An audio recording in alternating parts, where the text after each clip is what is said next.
Hello, and welcome to episode 3 of Sports Digest, a sports audio podcast produced by me, your host, Jason. And today, I'll be discussing the fun world of the NBA. More specifically, a deep dive into the NBA Summer League and how that was really important this past summer for young up-and-coming players and rookies as they have settled themselves into this, new league. Now, this summer league was a little bit fun to watch, but first I kind of want to give you a deep dive of my passion for the NBA. As we all know that the Boston Celtics beat the Dallas Mavericks in the NBA Finals in a final series that was split to the Celtics winning 4 games to the Mavericks winning 1 game. And I'll just start off by saying that was a really, you could already tell who would win the NBA Finals just from game 1 and seeing how Tatum and Jaylen Brown played.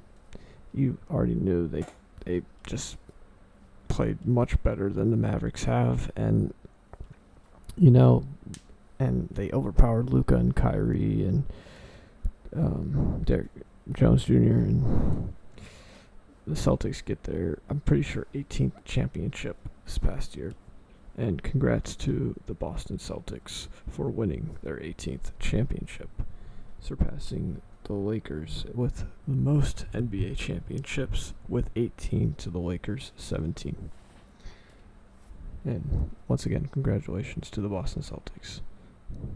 Now, with some of the series, that were pretty good, a couple series that were pretty good were the Pacers and Knicks series was really good. The Mavericks Clippers series was really good. And then conference finals came around.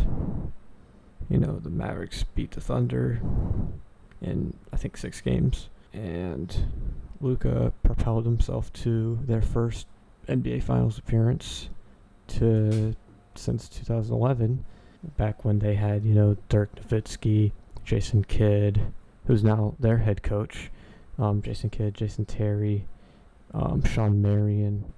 That 2011 NBA Finals was the Mavericks and Heat, and the Mavericks actually won that, winning their franchise first NBA Finals in 2011, with probably, I think that Dirk is probably a top 3 power forward of all time, and you can debate a wall, but I think he's one of the best power forwards of all time, alongside with, Tim Duncan or Kevin Garnett, but I think he's 1 or 2, and, I think Tim Duncan would probably be the best power forward of all time because he was Mr. Fundamentals, and he literally showed it with the Spurs for 20 years, and he was a really dominant player in the early 2000s and early 2010s when the Spurs were really good with Greg Popovich and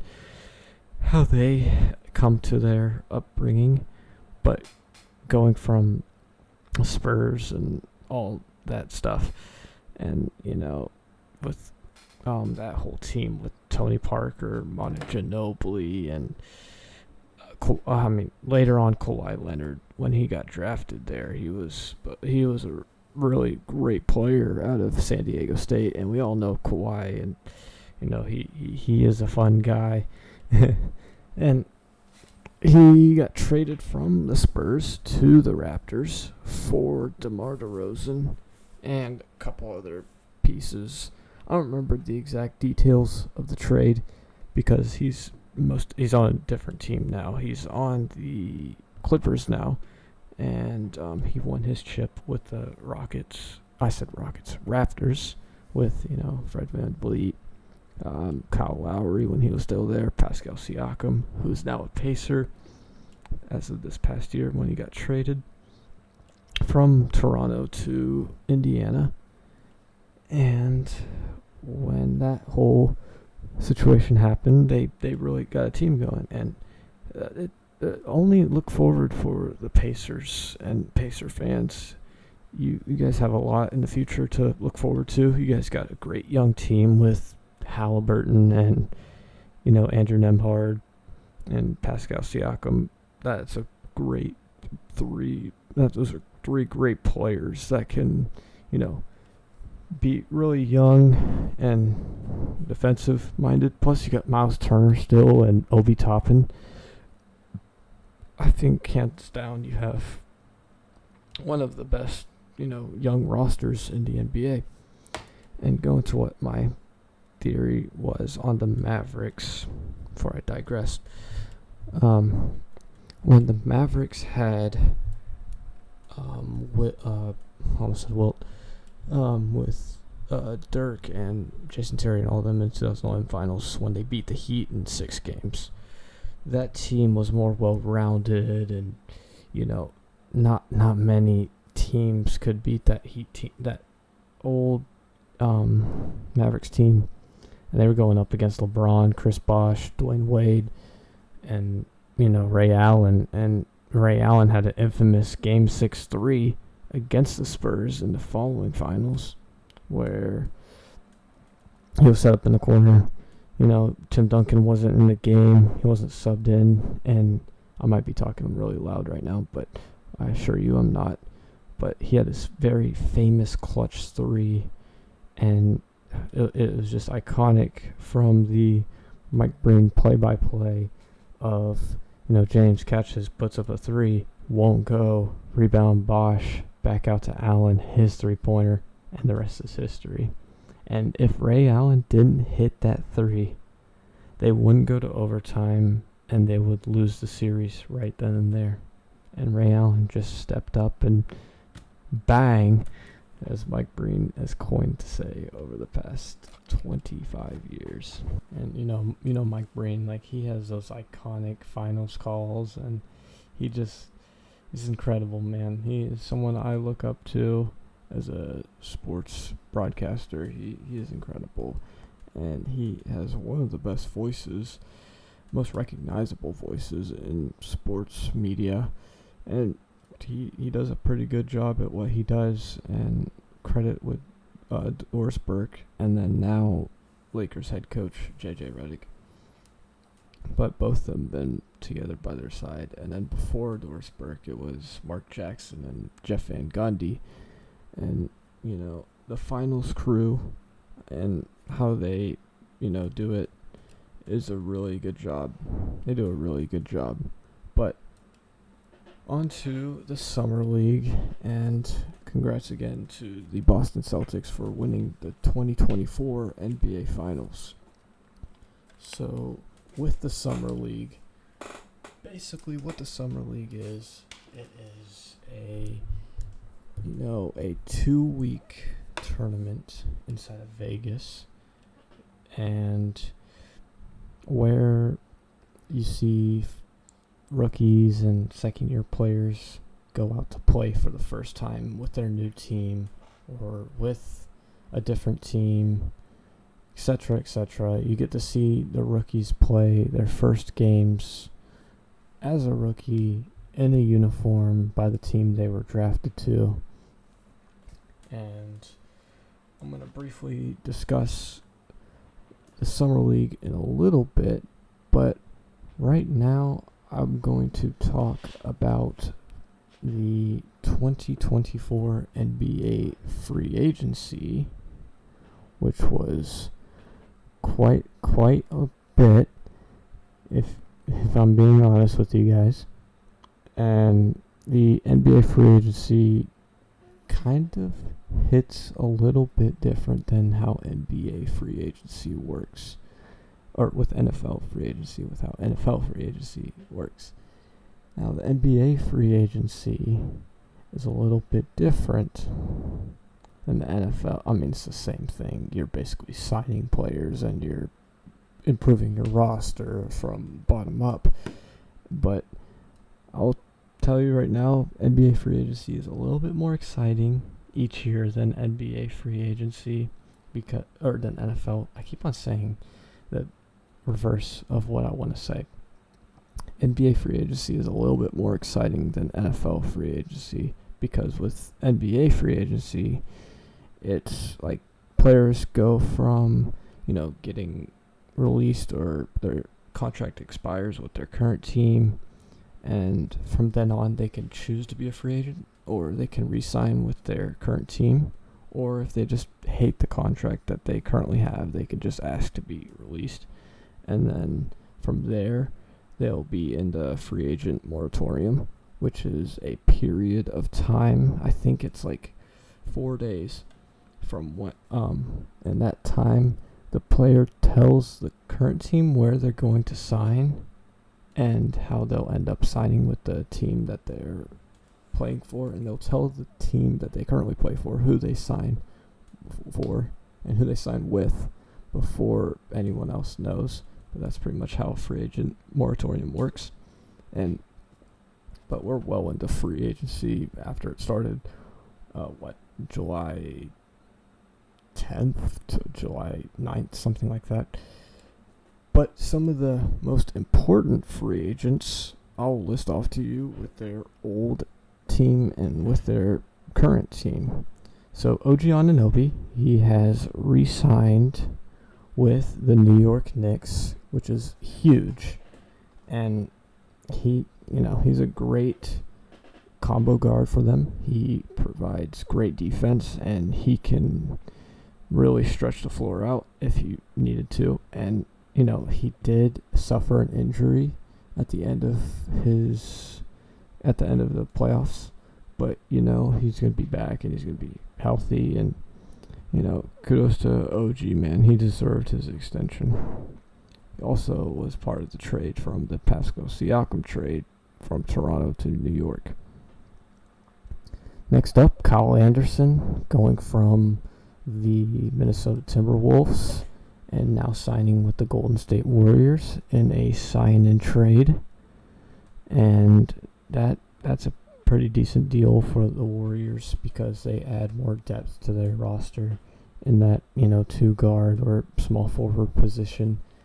And with Kyle Anderson, you can really kind of stretch the ball a little bit with him, but he's probably going to come off the bench, assuming, he's not going to start. He's probably going to be back up to Kuminga since Klay Thompson left. And that was the next person I was going to bring up.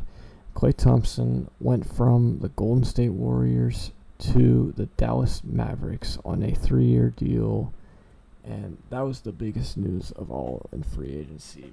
And how Klay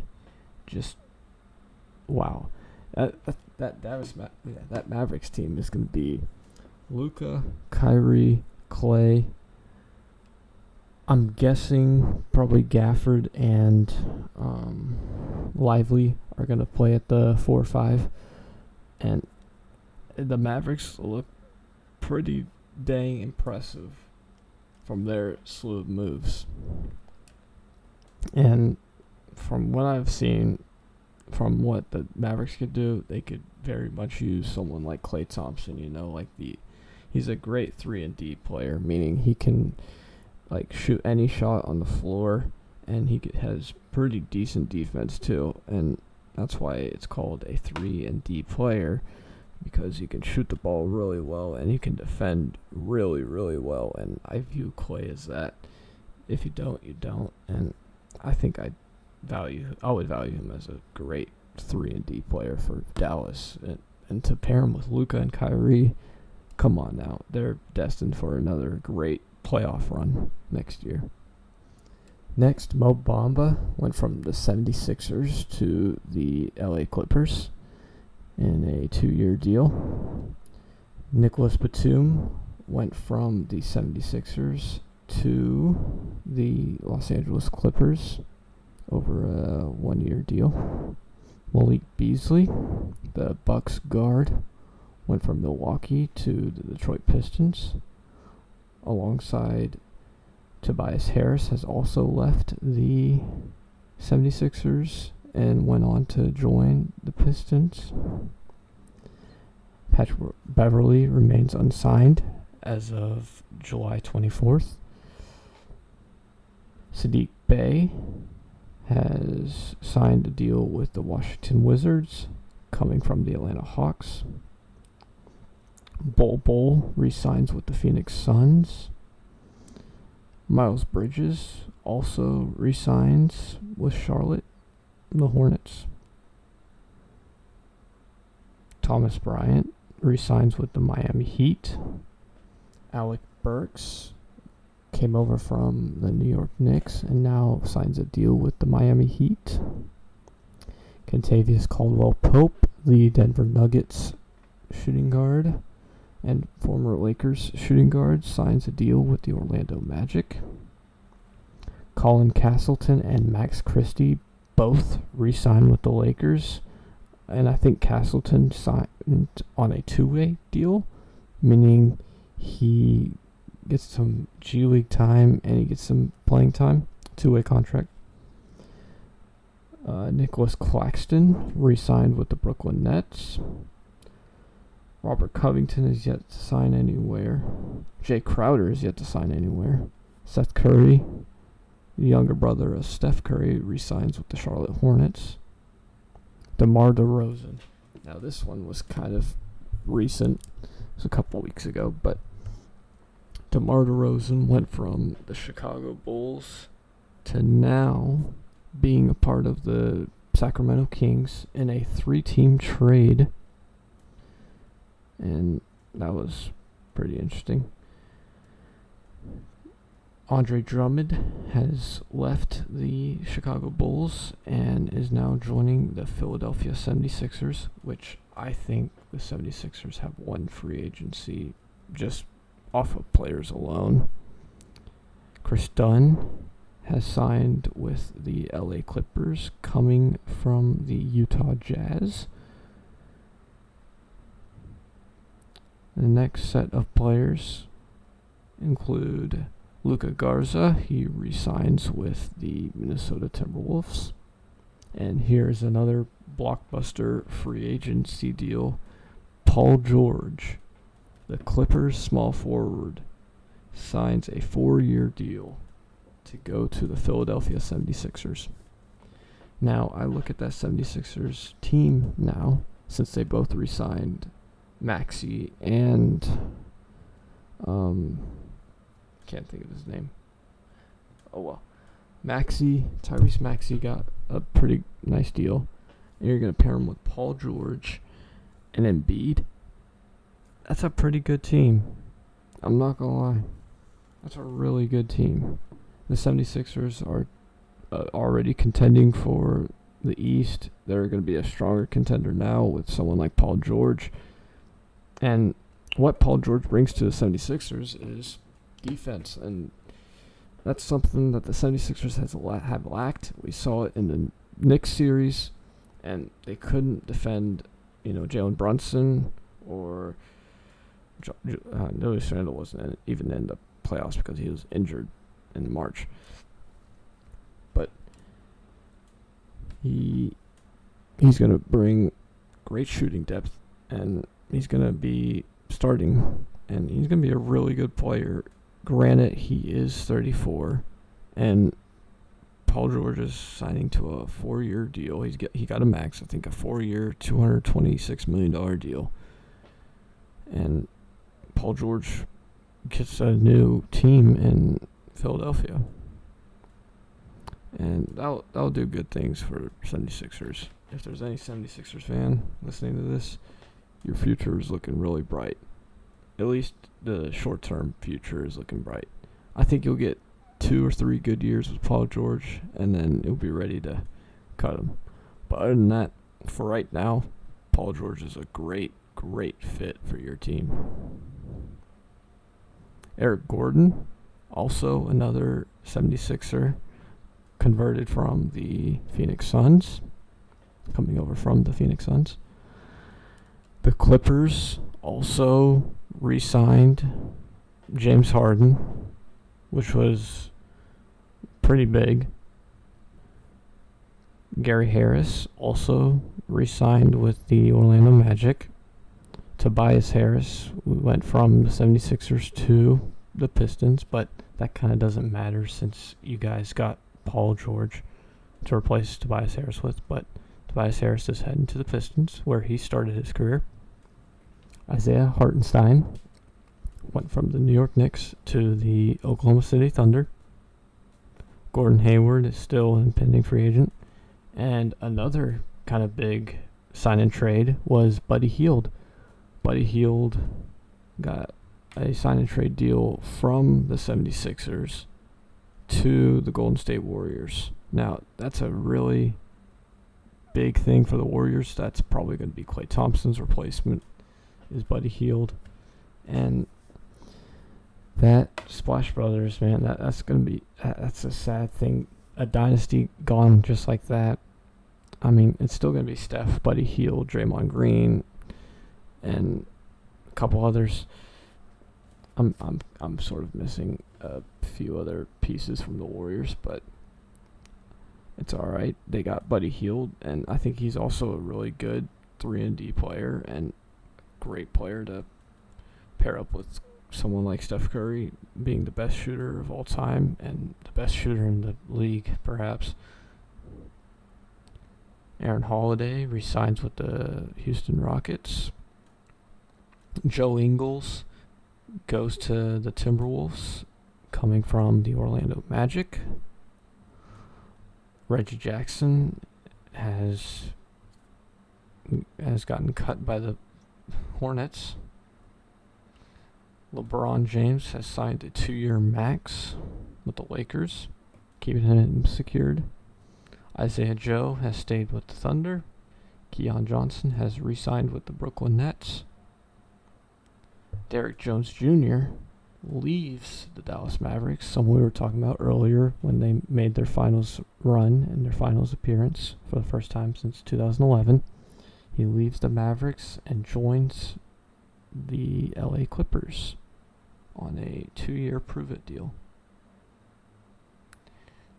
Next up, we have Luke Kornet signing with the Boston Celtics, re-signing with the Boston Celtics, as he was a good rotational center, for the Celtics, and not really the best contributor to winning that finals, but he did his job, and he played pretty well this past year, and it's good that they're keeping them. Damian Lee has returned to the Phoenix Suns. Alex Len has also re-signed with the Sacramento Kings. Kevin Love, man, I can't believe he's still in the league at this point, but he re-signs with the Miami Heat. Kyle Lowry re-signs with the Philadelphia 76ers. And here's another interesting free agency signing. Chris Paul signs with the San Antonio Spurs for 1 year. And considering all the teams Chris Paul has been on and how much he's been through, like with the New Orleans Hornets to the LA Clippers, in the Lob City days, that was 2013, 2014, 2015 Clippers that honestly had a chance of winning a championship. They just couldn't beat the Spurs, and that's pretty much who was their main contender in the West was. And they really could have won a championship, but it didn't work out with Blake Griffin and DeAndre Jordan and Chris Paul and Jamal Crawford, JJ Redick. That was some team back in 2015. I didn't mean to rhyme there, but some team back in 2015. I don't think that rhymes. It might. Anyways, Kyle Lowry, re-signing with the 76ers. Pretty good. Najee Marshall going from the New Orleans Pelicans to the Dallas Mavericks. Caleb Martin goes from the Miami Heat to the 76ers on a 2-year deal. KJ Martin re-signs with the 76ers. Wesley Matthews is yet to be signed. Tyrese Maxey re-signed with the 76ers. I went over this earlier. They lose. The person I was thinking of earlier was DeAnthony Melton. And DeAnthony Melton signed a 1-year deal with the Golden State Warriors. Bryce McGowan's went from the Charlotte Hornets to sign a 2-way deal with the Portland Trail Blazers. Jordan McLaughlin, recently a Timberwolves guard, and he decided to sign a deal with the Sacramento Kings. Shake Milton went from the New York Knicks to the Brooklyn Nets in a sign and trade. Malik Monk re-signs with the Sacramento Kings. That's another really good young 3-and-D player. He can shoot the ball really well. I think he averaged like 15 points per game this past year.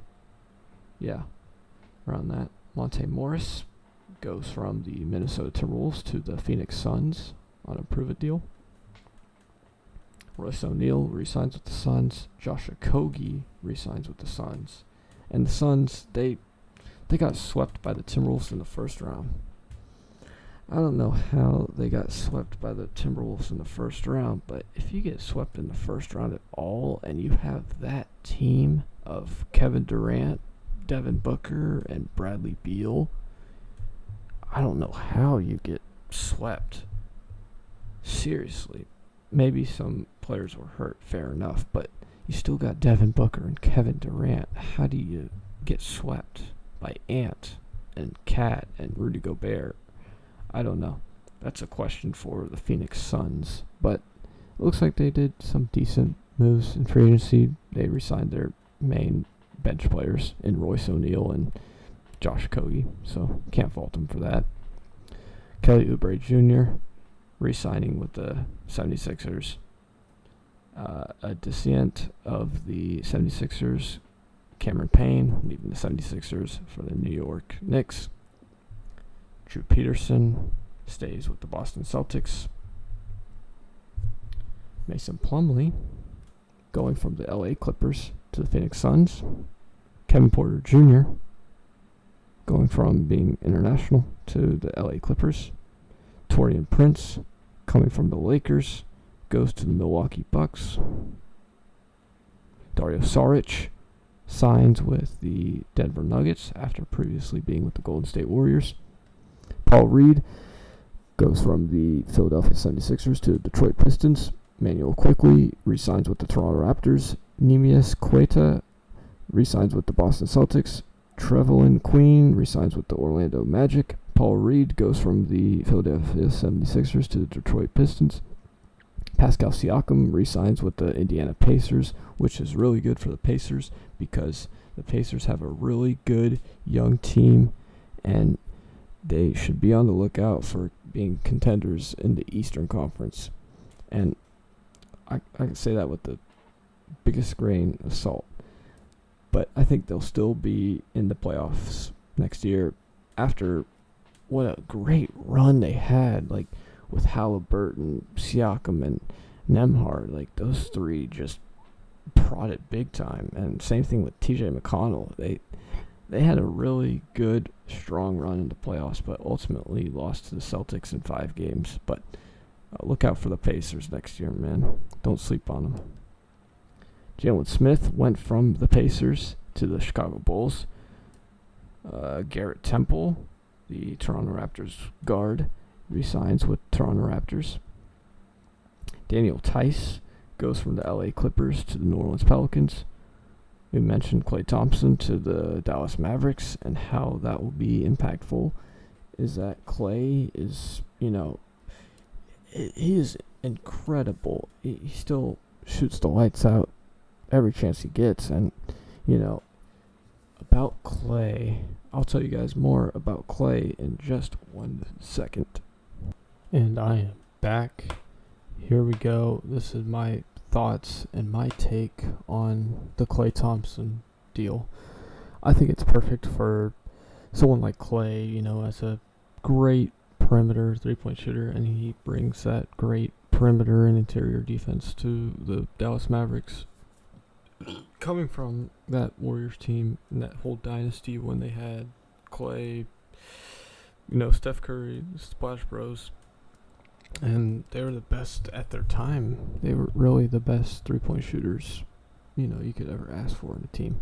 And Draymond Green and other parts contributed to the 4 championships. I'm pretty sure they won 4 championships because they won one in 2015. That was their first one. 2015.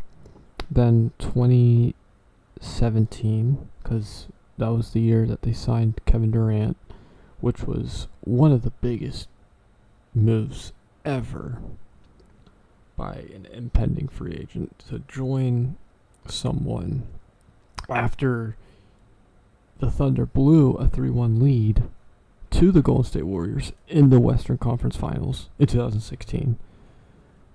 And then the Warriors blew yet another 3-1 lead in the NBA Finals, which doesn't make any sense whatsoever. And of course, they played the Cavs 3 times back-to-back.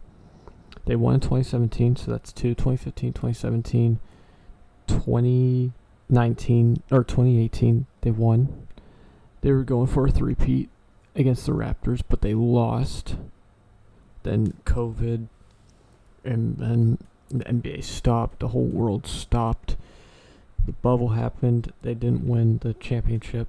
The Lakers won the bubble and won their championship. And then in 2022 against the Celtics, they won their finals in 6 games against the Celtics. And that was 4 in 7 years. Yeah, 4 championships for Steph Curry, Klay Thompson, Draymond Green, and the rest of the Warriors. That was an incredible run by Steve Kerr, and how he's become one of the best coaches in the NBA, and he's currently the Team USA head coach. And best of luck to the players in the Olympics that start Friday, and best of luck to everyone that got picked there. And yeah, good luck. And moving forward but I think the Mavericks did a great job in signing Klay Thompson. Now I'm going to wrap this up pretty quickly. Xavier Tillman re-signed with the Boston Celtics. Obi Toppin re-signed with the Indiana Pacers. Gary Trent Jr. went from the Toronto Raptors to the Milwaukee Bucks. Stanley Umunde went from the Detroit Pistons to the Milwaukee Bucks. Jonas Valanciunas went from the New Orleans Pelicans to the Washington Wizards. Tristan Vukicic stayed with the Washington Wizards. Mo Wagner re-signed with the Orlando Magic. Trendon Watford re-signed with the Brooklyn Nets. Aaron Wiggins, the younger brother of Andrew Wiggins, re-signed with the Oklahoma City Thunder. Patrick Williams re-signed with the Chicago Bulls. James Wiseman got a 2-year deal with the Indiana Pacers, coming from the Detroit Pistons. Nate Williams re-signed with the Houston Rockets. Cody Zeller went from the New Orleans Pelicans to the Atlanta Hawks. And DeLon Wright stayed with the Milwaukee Bucks. That was pretty much free agency. If I missed anybody, I probably did, because there was a lot of signings and a lot of still now free agents who are now on the market. And I think the team that won free agency was the Philadelphia 76ers, with re-signing Maxey and going out to go get Paul George, which was very huge. And pairing Paul George it's going to be a good year for NBA basketball. But besides the point, let's get to the 2024 draft. And this year, it was pretty good. I will say the draft was pretty fun to watch, and there was like a lot of trades in the first round. Like it was like 4 trades, I think. I'm pretty sure there was 4 trades. Yeah, there was 4 trades, I'm pretty sure, in the first round, which was pretty unheard of for an NBA draft to have that many trades. And this is the draft order, basically, from what I recall. Zachary Rissasher from France, small forward, went to the Atlanta Hawks, who they obviously had the first. Also, the NBA has the draft a little bit differently than the NFL does. Let me explain the NBA draft to you guys. So, in the NFL draft, as you know, the teams with the worst record get the first overall pick, and then the second worst team gets the second overall pick, etc., etc. But in the NBA draft, there's something called the NBA Draft Lottery, which is a bunch of teams that get through a funnel. I think it's 14 teams. The 14 worst teams that didn't make the playoffs or the play-in tournament would be in the NBA Draft Lottery.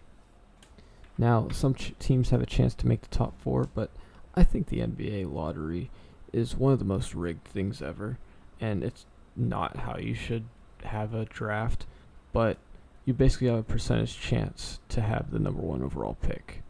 You don't have the automatic first overall pick if you have the worst record in the NBA. No. You have a percentage to get that first overall pick or a top 3 pick, so on and so forth. But anyways, the top 4 team picks goes as followed for each team. The Atlanta Hawks got Zachary Rissasher from France. First 2 picks also were from France, by the way, which is a first in NBA history. The Washington Wizards select center Alex Sarr. The Houston Rockets take the Kentucky shooting guard Reed Sheppard. The San Antonio Spurs take point guard out of UConn, Stephon Castle. Ron Holland goes to number 5 to Detroit Pistons. He was from the G League Ignite, which is actually folding all of their operations this coming year, which is kind of silly in a way, but anyways. Next player is Tidjane Saloon from France to the Charlotte Hornets. Next player, Donovan Clingan, center, to the Portland Trail Blazers, came from UConn. Then the 8th overall pick was Rob Dillingham, and this was the first trade from Toronto to the Minnesota Timberwolves, and that was the point guard from Kentucky. Next pick was the Memphis Grizzlies, and they selected center Zach Edey from Purdue. Then the Utah Jazz selected at 10th with Cody Williams, the guard from Colorado. Then the Chicago Bulls at 11th with Montez Buzelis from the G League Ignite. Then the Oklahoma City Thunder from the Houston Rockets trade selected Nikola Topic from Serbia. Then the Sacramento Kings take Devin Carter at 13 from Providence. Then the next trade was Bub Carrington. Was originally going to go to the Trailblazers, but went from Golden State to Memphis to Boston, then traded to Washington. So he's on the Wizards. Next, the Miami Heat selected at 15, and they select Khalil Ware out of Indiana. Then at 16, the Philadelphia 76ers take Jared Kane out of Duke. Then at 17, the Los Angeles Lakers take Dalton Knecht out of the University of Tennessee. He was also really good for that Vols team. Just to add on a little Tennessee Vols, because I am a Vols basketball fan. He was incredible this season, including his whole career. Like, He came from Colorado upstate, and transferring here this past year, and he played phenomenal. Like, he played as good as it gets for a guard, and I think playing at the 2 is what he'll play for the Lakers, and he would get some really good minutes. He's going to be a great rotational piece for the Lakers, and he's going to be just amazing. And see how far Dalton has come far along in his basketball journey. It's incredible, and good for Dalton, man. It's great. Can't wait to see him thrive in the NBA. All right, moving along. We have Jacoby Walter from Baylor going to the Toronto Raptors. Jalen Tyson's going to the Cleveland Cavaliers from the University of California. The New Orleans Pelicans gets Yves Missy from Baylor. The Phoenix Suns traded Deron Holmes II to the Denver Nuggets. And Deron Holmes II came from the University of Dayton. Now, the next pick is A.J. Johnson for the Milwaukee Bucks at 23. The New York Knicks at 24 select Keyshawn George from Miami. The New York Knicks pick again at 25, and they took Pacomi Dadiet from France. What other place? Then, at 26, the Washington Wizards select Dylan Jones from Weber State. Then, at 27, the Minnesota Timberwolves select Terrence Shannon Jr. Then, at 28, Ryan Dunn, Denver Nuggets from the University of Virginia. Then, the Utah Jazz at 29 select Isaiah Collier, point guard from USC. Then, at 30, Baylor Shireman goes to the Boston Celtics from the University of Creighton. And that concludes the first round draft picks.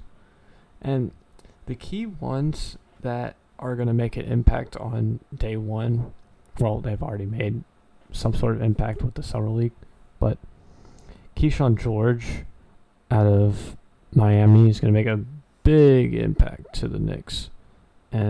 Or to the Wizards, because he got traded from the Knicks to Dallas, then traded from Dallas to Washington. I think he's going to do really well for the Wizards, and he's just an overall really great, 3-and-D player, and he has a ton of potential, ton of upside. He can shoot the ball extremely well. And he showed his skills at Miami, and I've seen tape on this kid, and he can do anything on the floor. He's a great defender. He's just a great on-ball defender, and he's a great shooter. I think he's tall enough to be a small forward, but they'll probably have him at shooting guard. But he can obviously make that transition from combo guard to small forward. The next player I would really be keeping my eyes on, and I've mentioned his name before, it was Dalton Knecht from the University of Tennessee. He is someone that a lot of scouts circled because of what he did at the University of Tennessee alongside with Josiah George-James and Santiago Vescovi and others, Tobe Awaka, just to name a couple. And he really lit up that whole Tennessee basketball. Him and Josiah and Santiago all have made it to the Elite Eight, and that was really important. And they made it to the Elite Eight for the first time since 2008, which was when Rick Barnes was at Texas coaching Kevin Durant. Probably, I think that was the year before he got drafted to the Supersonics, which are now the Oklahoma City Thunder. But anyways, Dalton was phenomenal in Tennessee, and I think he'll do pretty good in the NBA. He can shoot the lights out, and he can provide that on-ball and off-ball defending, which is what you look for in a 2 guard. And, seeing how Dalton has progressed, it's incredible. Coming from Northern Colorado and then transferring to Tennessee, he has just been phenomenal at what he's done. And 2 more players that I kind of want to get into that fell in the top 10, Rob Dillingham and Reed Sheppard. 2 outstanding players. I think Rob Dillingham is going to do really good things for the Timberwolves. And, playing alongside Ant, and he's going to be get mentored by Ant. Dillingham's going to do good things, and I can imagine what amount of impact he's going to have for the Timberwolves moving forward. And then Reed Sheppard going to the Houston Rockets. It's a great fit for him, pairing him with Jabari Smith Jr. and Jalen Green. It's a great fit for Reed Sheppard, and he's going to be another really bright young star in the NBA. Now, I want to move on to round 2. So round 2 started off with Jonathan Mogbo, which he was selected to the Toronto Raptors from the University of San Francisco. Number 32 went to the Utah Jazz, Kyle Filipowski from Duke. The G League Ignite, Tyler Smith was selected to the Milwaukee Bucks. Tyler Kolek got selected at 34 to the New York Knicks after getting traded from the Portland Trail Blazers and the New Orleans Pelicans. 35, Johnny Furphy to the San Antonio Spurs, which then traded that pick to Indiana from Australia. Now to the 36th overall pick, which was going back to the Spurs, Juan Nunez, point guard out of Spain. Number 37 overall, Bobby Klintman from Sweden, went to the Detroit Pistons. Next up, A.J. Mitchell from Belgium and the University of California at Santa Barbara. Next at 39, the Grizzlies take Jalen Wells out of Washington State. Then at 40, the Portland Trail Blazers draft Oso Ighodaro out of Marquette, which then they traded him straight to the Phoenix Suns. Then at 41, the Philadelphia 76ers select Adam Bona from UCLA. 42, the Charlotte Hornets draft KJ Simpson from Colorado. Next at 43, the Heat draft Nikola Jurisic from the Mega Basket League, which then the Miami Heat immediately traded to the Atlanta Hawks. Then at 44, the Houston Rockets select Pell Larson from the University of Arizona, which then he immediately gets traded to the Heat. 45, the Kings draft Jamal Sheed from the University of Houston, which they then flip and trade to the Toronto Raptors. 46, the Los Angeles Clippers draft Cam Christie, out of the University of Minnesota. Max Christie plays for the Los Angeles Lakers. I got those two mixed up. 47, the Orlando Magic draft Antonio Reeves from the University of Kentucky, but the Magic just traded them to the Pelicans. 48, the San Antonio Spurs select Harrison Ingram from North Carolina. Number 49, the Indiana Pacers select Tristan Newton from the University of Connecticut. 50, the Indiana Pacers select Enrique Freeman from University of Akron. Akron or Akron? I think it's Akron, University of Akron. 51, the New York Knicks select Melvin Ajinka from St. Quentin basketball and immediately gets traded to the Dallas Mavericks. 52, the Golden State Warriors select Quentin Post from Boston College. Traded to the Thunder, then to the Blazers, then back again to the Warriors, so they keep their original pick. Number 53, the Pistons draft Cam Spencer from UConn, and he immediately gets traded to the Memphis Grizzlies. The Celtics draft Antoine Watson from Gonzaga. 55, the Lakers draft Bronny James from USC. I'll talk about Bronny in just a second. 56, the Suns draft Kevin McCullough Jr. from Arkansas, who immediately gets traded to the Knicks. Grizzlies draft Ulrich Chomchi from the NBA Academy, traded to the Raptors. And then 58, with the last overall pick, the Dallas Mavericks selected Ariel Hookporty, MHP Ryzen, traded immediately to the Knicks. Now it's worth mentioning that the Suns and 76ers each lost a 2024 second-round draft pick due to the legal penalty of tampering. And now I'll talk a little bit about a couple second-round picks that stand out to me, including, Bronny James, first of all, going to be with his dad. That's the first time in NBA history where a father-son duo are going to be in the NBA. And I'll see how interesting that dynamic will work out.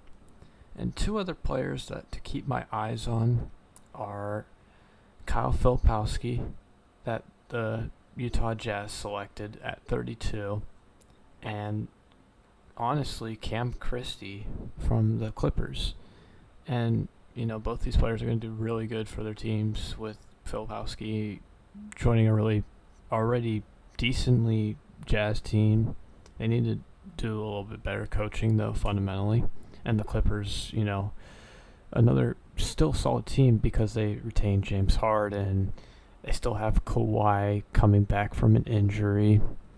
And that whole team kind of fell apart, the Clippers, but they're making their way back. They're not completely back, but, the Clippers are going to be one of the main, I would say a top 6 team in the West, maybe, if James Harden and Kawhi can stay healthy. But that's just hoping that they can stay healthy.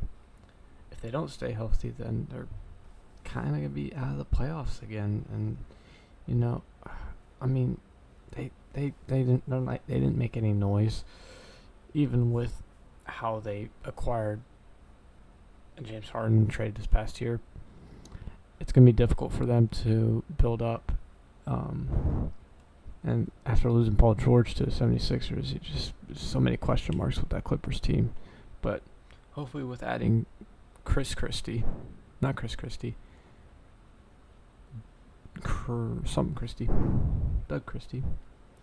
they can do a better job of containing their team and do the best they can do. Now, I'm going to talk a little bit about the Summer League. Some of the best players from that Summer League. If you have not watched already, it's over at this point, and the Summer League is over, like I said, and it ended pretty well. I would say, I think this past Monday night it ended, when the Heat beat the Memphis Grizzlies 120-118 in a really fascinating last game in overtime. And I was really impressed by the way Scottie Pippen Jr. played. And, if you don't know what Summer League is, I'll break it down for you guys. Summer League is basically a 12-day period, something like that, 10, 11, or 12-day period where you get to see players from rookie players, play for their team that they signed to via the draft. First and second year players mainly, getting time on the court and really playing with their teams. And I think to start off, like, Reed Shepherd played really, really good for the Rockets. He had 2 20-point games. And, I will say that, like I said earlier, Scottie Pippen Jr. really, really popped out. And, he also improved very much since we've seen him play. Like, Scottie Pippen Jr. Used to play for the Vanderbilt Commodores. That's where he went to college, was Vanderbilt. And he played really well for the Summer League Grizzlies. And, the Heat had a really good rookie. Khalil Ware was really good in the title game. And I think he did a really good job. And credit to the NBA, to the Summer League. And I think Josh Christopher won the MVP of the Summer League. But the Summer League is a really good opportunity to watch these players and how they perform likewise in a crowd scenario with fans from different teams. And it's pretty cool and pretty fun to watch, most of it go down. And seeing Summer League over the past 5 or 6 years now, it definitely has changed a little bit. It's a little slower paced, but it's still a good view, a good scope of players and how well they can adapt to the ever-changing league that the NBA is, and knowing that you can play your ass off one game or you can shit the bed the next. Like, it really depends on how well the other team, has a game plan against the other team. Like the 118 to 120 Heat win was really good for the Heat because they win the 2024 Summer League Championship, and that means nothing probably, but it's still something. It's basketball is slowly coming back. Like, basketball season doesn't start till early October, middle of October, I think. And the best thing that we have right now is Summer League games that ended Monday. But, they were both undefeated. I'm pretty sure they were both 5-0. And it was a great game. G.G. Jackson had a great game. He's going to be a really great player in the league. Watch out for G.G. Jackson. And Scottie Pippen Jr. had 29 points and 11 assists. G.G. Jackson had 28 points, 9 rebounds. It was pretty good. And Josh Christopher, led the Heat with 24 points. And plus, Khalil Ware played really good, getting a double-double, had 21 points and 10 rebounds. And that was pretty good. The Summer League was pretty good this year, and how the NBA did it, great for them. And I can't wait for the season to start back up again. But until then, we'll have something else to look forward to. But the NBA is one of the 4 major sports. I would say the 4 major sports are MLB, NFL, NBA, and NHL. And the NBA is really fun, fast-actioned, really jam-packed, and, very fun to watch. If you're not already watching the NBA, you should get yourself used to it by watching some of the highlights and seeing all these great players play at unbelievably high levels. And, it just goes to show over time that you can put through the effort, you put through the work and hustle. You can get to where you're going if you keep grinding, you keep at it, you keep going forward. Don't look backwards, keep moving forward. And, that's just something that resonates with me as well. Like, you just gotta look forward through anything. You just can't look back. Always look forward, don't look back. So that's what I'm probably gonna leave that on. But I hope each and every one of you enjoyed listening to episode 3 of Sports Digest, and hopefully I'll get this episode out to you Thursday morning, but the editing took way too long in this episode. I will say, as we approached an hour and 5 minutes, and I'm going to tell you guys a little bit about what's going to be happening next. So right now, as I am recording this, I plan on going to the Tennessee Titans training camp practice, which, if you haven't already heard, training camp for the NFL has started from July 24th, literally today, to August 25th, 26th. So it's safe to say that football is very much back. And whenever I go Saturday, which is the 27th, this coming Saturday, I will give you guys this is going to be the next episode of Sports Digest. I'm just going to break down just a few minutes of what episode 4 would be. Episode 4 is basically going to be a training camp preview and roster breakdown of who I think is going to be really good on the team, who I think is going to really shine out, and I still have to draft the episode up a little bit. But today we have covered NBA free agency, the NBA draft, and the Summer League. As you read the title, it's called the NBA Summer League Recap, but I'm just going to call this the NBA Offseason Recap. Yeah, that sounds a lot better than Summer League.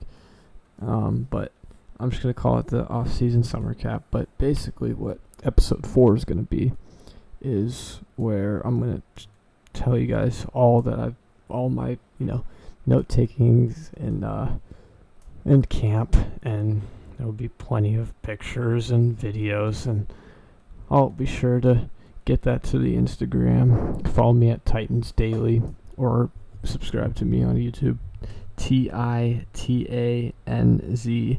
and then Daily. Pretty easy to spell. TITANZ DAILY. Pretty easy. Pretty self-explanatory too. And that's where a lot of my Titans content goes to, is the Instagram. And I will be uploading YouTube videos very shortly and having this podcast on there whenever my webcam can work. I will upload the first video version of Sports Digest, and that would be really exciting. That's going to be coming really soon. So look forward to that. I look forward to the NBA season coming in October, and excited to see all these young rookies pop out. And I will say, before I end this, I hope each and every one of you have a great rest of your week, rest of your month. August is right around the corner. It's a week from tomorrow, and I wish each and every one of you a great, safe, and happy day. Goodbye. Have a great day, everybody.